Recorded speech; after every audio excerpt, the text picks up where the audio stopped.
Hello, my name is LoG. Welcome to Quickies number 22, where I show you something that I think is cool in 5 minutes or less. Today we're going to talk about using circle of fourths leads over a static chord. So when I say a static chord, I mean a single chord like A minor, maybe even just a single A.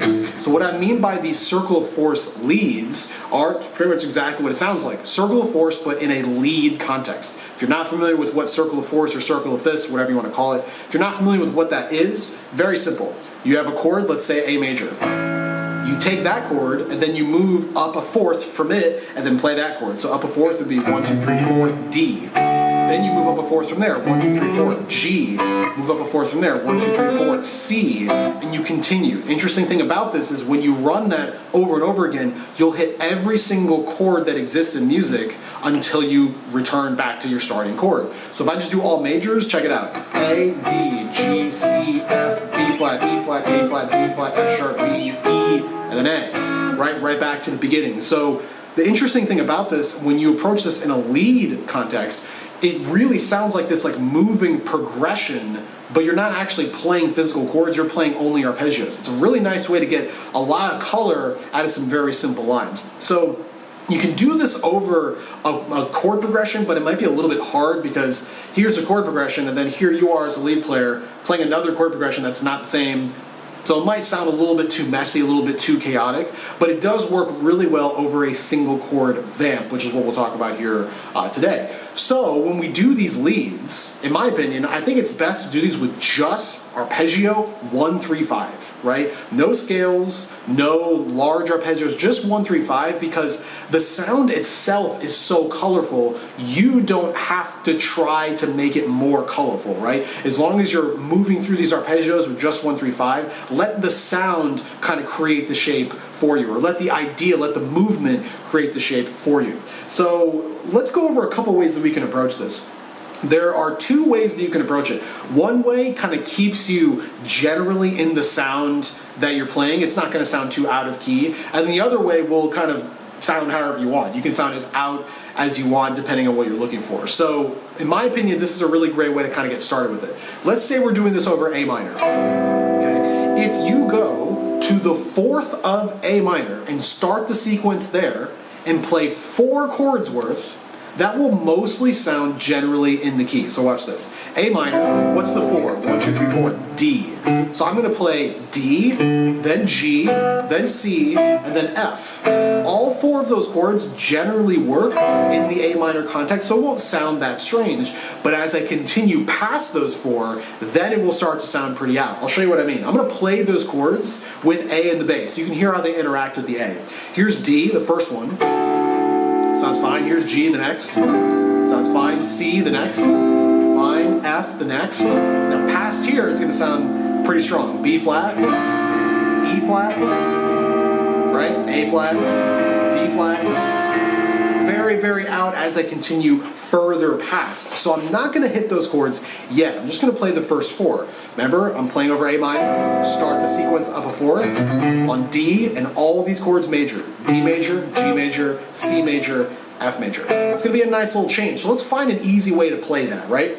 Easiest way to do this is with these little 1, 3, 5 shapes that I'm going to play on one string, 1, 3, 5, D. Again, this is starting on A's 4, 1, 2, 3, 4, 1, 3, 5. Next string, 1 through 5. That's the move. Next string, 1 through 5. That's the move. Next string, 1 through 5. Really easy, because as you move down, that's the move. D, G, C, F. That's the circle of fourths, moving up a 4th every time. Very easy to do. You just have to keep in mind the tuning of the guitar because the shapes do change. On the E string looks like this, A string looks the same, but on the D string, this pointer finger has to come up, and then on the G string, the middle string, the middle finger lifts and the pinky is placed to create the 1 through 5. So that's the move right there. So we can play something like this. Right, I'm just doing, arpeggios, just us sending arpeggios 1, 3, 5 every time. Really, really simple. So nice, I've got the idea, but now I need a way to get back to the normal sound, the A minor that I'm talking about right here. So what's a really great way to get back to A minor? How about E7 or E major, like this? So is there a way that I can get into E major or E7 from this circle of fourths lick that I'm playing? Let's look at the chords one more time. D, G, C, F. That was the last chord I played right there. Well, guess what? That's F right there. I'm trying to get to E. Well, how about I just move back a fret? Now I'm on E. F, E.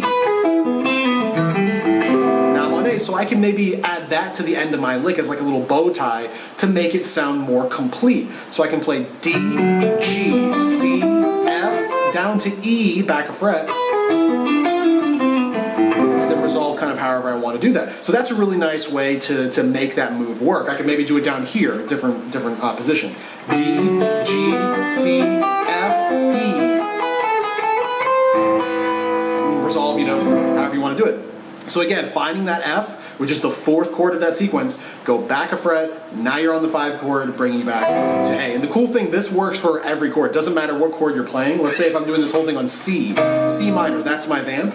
Go to its 4, right? Play this, 4 chords worth of the sequence. Once you hit that 4th chord, go back a fret. Now you're on the 5 chord of the original chord that you're playing over, right? And you'll hear that progression. Works all the time, right? Once you get some shapes and some patterns that are comfortable, you can really make this work. Now, if you want, I'll go back to my original key, A minor. If you want to go further with this and get more and more out, you can. You can just find patterns that just continuously move all the time, hitting every single chord over and over again, and they sound really cool. But you can also maybe dip into that sound a little bit, but still make it sound together by simply looking for an opportunity to get back into that E, that E7, that 5 of chord. Again, little bow tie on the end of the lick. So let's say I push further past those initial 4 chords. So D, G, C, F. I'm gonna keep going. B flat is the next one. E flat is the next one. I'm definitely out at this point, but look where I'm at, E flat. Isn't that right back 1 fret from the E that I'm looking for? So I can play this, E flat, and then right into E. And resolve, so my lick could be something like this.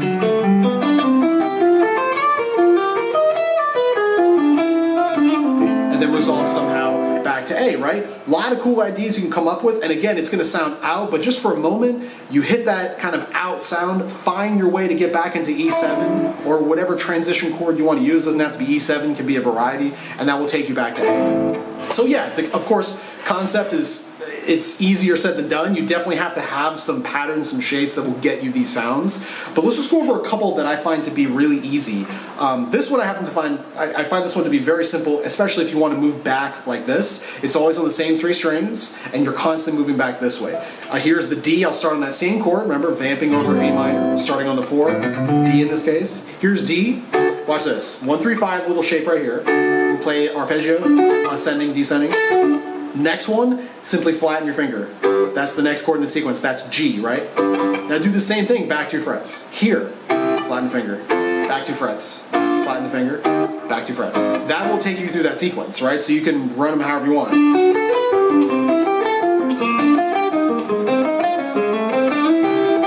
then back to A minor. At that point, I just found A minor and just slid right back into it. That's a really easy one. Always take you through that sequence. Here's another one that takes you this way, right? Same idea on those like little groups of strings. So I'll start the D right here, 5, 1, 3. Next one is going to be this one, G, 3, 5, 1. Next one is going to be upper fret C, a little staircase, 1, 3, 5. And then you do all 3 of those again right here on your ring finger. So watch this.